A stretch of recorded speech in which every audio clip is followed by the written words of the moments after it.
Dollar का खाद्य तेल विदेशों से खरीदना पड़ रहा था, लेकिन अब तंजानिया ने आयात पर निर्भरता घटाने के लिए एक बड़ा दांव चल दिया है। आपको बता दें कि खाद्य तेल के बढ़ते आयात बिल ने तंजानिया को बड़ा फैसला लेने पर मजबूर कर दिया।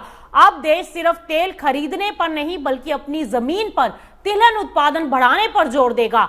तंजानिया सरकार ने घरेलू खाद्य तेल उत्पादन बढ़ाने और अपनी आयात पर निर्भरता कम करने के लिए 500.6 अरब तंजानियाई शिलिंग यानी करीब 19 करोड़ डॉलर की बड़ी राशि आवंटित की है। सरकार का लक्ष्य है कि अपने देश में खाद्य तेल की कमी को कम करना और आने वाले सालों में उत्पादन को तेजी से बढ़ाना है। वर्तमान में तंजानिया को हर साल करीब 7,33,000 टन खाद्य तेल की जरूरत पड़ती है, लेकिन घरेलू उत्पादन केवल 3,06,000 टन के आसपास है, यानी कि देश को लगभग 4,27,000 टन खाद्य तेल की कमी का सामना हर साल करना पड़ता है। और इस कमी को पूरा करने के लिए तंजानिया हर साल 20 करोड़ डॉलर से ज्यादा का खाद्य तेल इंपोर्ट करता है।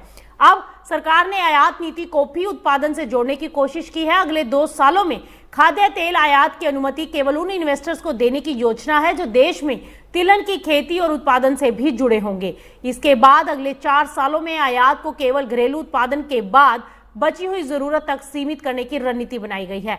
सरकार का मानना है कि इससे तंजानिया केवल खाद्य तेल खरीदने वाला देश नहीं रहेगा बल्कि धीरे धीरे उत्पादन आधारित अर्थव्यवस्था की ओर बढ़ पाएगा। इस योजना में कृषि, इंडस्ट्री, व्यापार और निवेश से जुड़े विभाग मिलकर काम करेंगे और तंजानिया की 10 साल की रणनीति में सूरजमुखी और पाम ऑयल के उत्पादन को बढ़ाने पर भी विशेष जोर दिया जाएगा। बेहतर बीज, आधुनिक खेती तकनीक और किसानों को मजबूत कृषि सेवाएं उपलब्ध कराकर प्रति हेक्टेयर उत्पादन बढ़ाने की तैयारी में सरकार है। और इस पूरी योजना को लागू करने के लिए अगले 10 सालों में सरकारी और निजी क्षेत्र से 1 ट्रिलियन तंजानियाई शिलिंग में ज्यादा निवेश की जरूरत बताई गई है। और अगर ये रणनीति सफल रही तो तंजानिया न सिर्फ खाद्य तेल आयात पर होने वाले भारी खर्च को कम करेगा बल्कि भविष्य में अतिरिक्त उत्पादन के जरिए निर्यात बाजार में भी अपनी पकड़ को मजबूत बना पाएगा।